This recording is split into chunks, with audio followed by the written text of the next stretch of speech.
And while the Biden administration seems to be incensed over the Texas law, it's probably breathing a sigh of relief that there's something else in the news to talk about other than the debacle in Afghanistan. But Republicans in Congress are continuing to call for investigations into the botched withdrawal and to remind the public that there are still hundreds of Americans stranded in Afghanistan. Joining me to talk about all this and more is one of those members of Congress, U.S. Representative Vicky Hartzler, who serves the 4th District of Missouri. She's also a member of the House Armed Services Committee. Representative Hartzler, welcome to the program. Well, thank you, Joseph. It's great to be here. Well, we're glad to have you. A big shift in kind of the conversation on Capitol Hill today. Nancy Pelosi had been pretty quiet when it came to Afghanistan, but suddenly when it came to enshrining Roe versus Wade into law, she started to find her voice. Is this a surprise to you? Oh, it's disgusting how she wants to eliminate at least 50% of the women who are in the womb by supporting abortion and supporting taxpayer-funded abortion. It is unconscionable. If she was really pro-woman, she'd be for saving their lives through making sure that those women who are facing an unplanned pregnancy have as many options and support as possible to bring those babies to life and to give them a chance at the American dream. And her not being silent on Afghanistan is also disgusting. When we have women there in Afghanistan who now are at the hands of a brutal Taliban and facing a very dire future, and yet she continues to stand by this president who has totally failed us and failed the world regarding this Afghanistan withdrawal. Because of his failed leadership, we have Americans stranded right now in Afghanistan. We've abandoned our partners who stood beside us and were interpreters to our soldiers and saved many of our soldiers' lives over the last 20 years. She and the president have allowed over $80 billion worth of military equipment to fall into the hands of the terrorists. And clearly they have no plan to going forward to help save these individuals. It is just abject failure of leadership. And that's why I called for President Biden to resign last week. I truly believe that he is incapable and incompetent to lead our nation. And as a result of his actions, he is endangering the lives of our citizens. Now, there are some who think that this conversation about the Texas heartbeat bill is really letting Biden off the hook for Afghanistan by changing the story. Do you think there's any truth to that? Sure, they want to talk about anything besides the failure in Afghanistan. We're seeing the terrific plummeting of Biden's approval rating in this country as Americans are just disgusted with the chaos and with the disaster that is at his hands, including the deaths of 13 of our servicemen and women. And so they're trying to divert attention any way they can. In fact, last week when we were called to Washington and we had a briefing with General Milley and with the Secretary of Defense, Secretary of the State to talk about what's going on in Afghanistan, she cut the conversation short so that we could go up on the House floor and vote on this $3.5 trillion spending boondoggle that she has prioritized and to put us further in debt that is full of Green New Deal, full of wokeness, full of things that are just going to fuel inflation. That was her priority, not getting to the bottom of what was going on in Afghanistan and saving lives. Well, speaking of priorities, you also expressed this week in conversations and debates over the National Defense Authorization Act some concerns that bill to fund the military also includes some concerning social policy. What were your concerns there? Well, I tried to pass an amendment to make sure that our military schools that are overseen by the Department of Defense do not teach critical race theory. Many people don't know, but the Department of Defense runs the elementary and secondary education schools in many of our military bases abroad and here in America, such as Fort Bragg, Fort Knox, and others.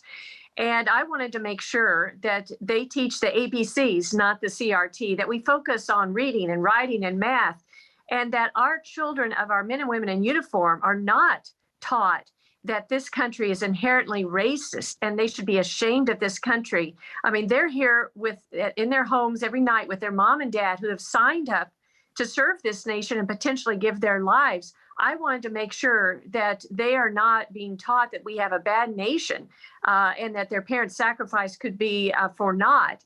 And yet the Democrats would not accept my amendment, and it failed. So I'm going to continue to try, though, to push this effort, because it is imperative that all children in America be taught the true academics and an accurate view of history and not be indoctrinated by a poisonous curriculum. I understand the issue of women in the Selective Service was also part of this conversation. Tell us how that went. Well, it's sad that several individuals want to force that our girls, our daughters, our sisters and wives have to sign up for the Selective Service in case there's a draft. And they view this as a cry for equality, but I told them that we're already equal. Women have been equal for a long time, and the voluntary service works.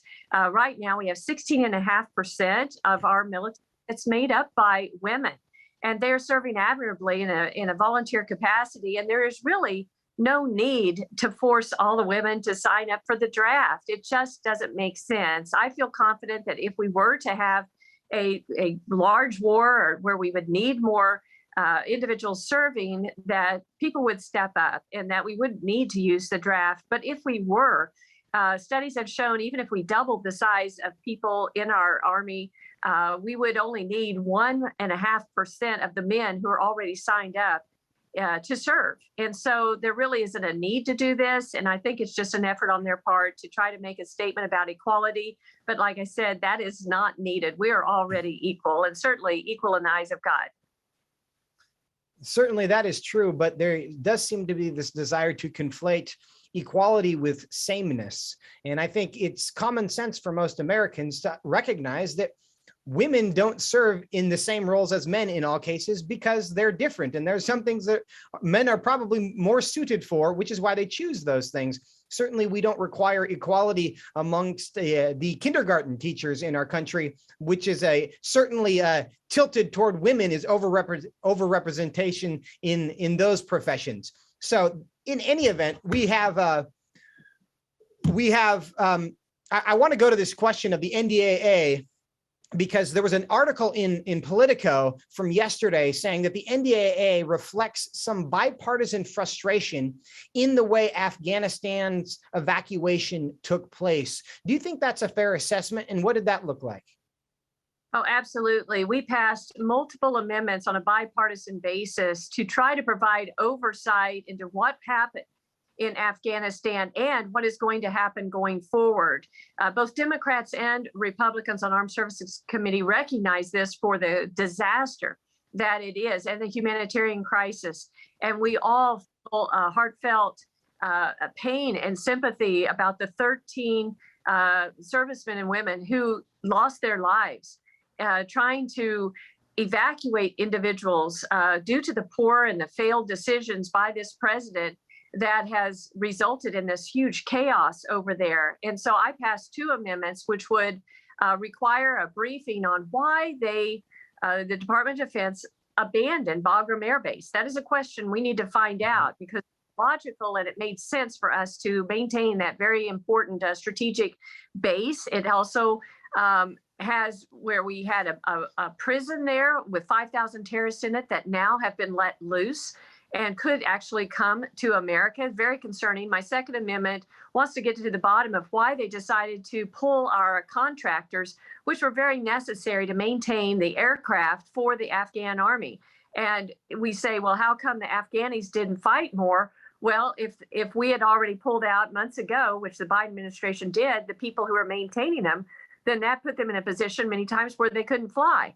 And so my amendments are going to require those things to happen to get to the bottom of those issues. But we also want to know more about the decisions and the plans going forward. What plan do they have to evacuate the Americans that are still there? What are they going to do with all the Afghan interpreters that we abandoned and we left there in the hands of the Taliban?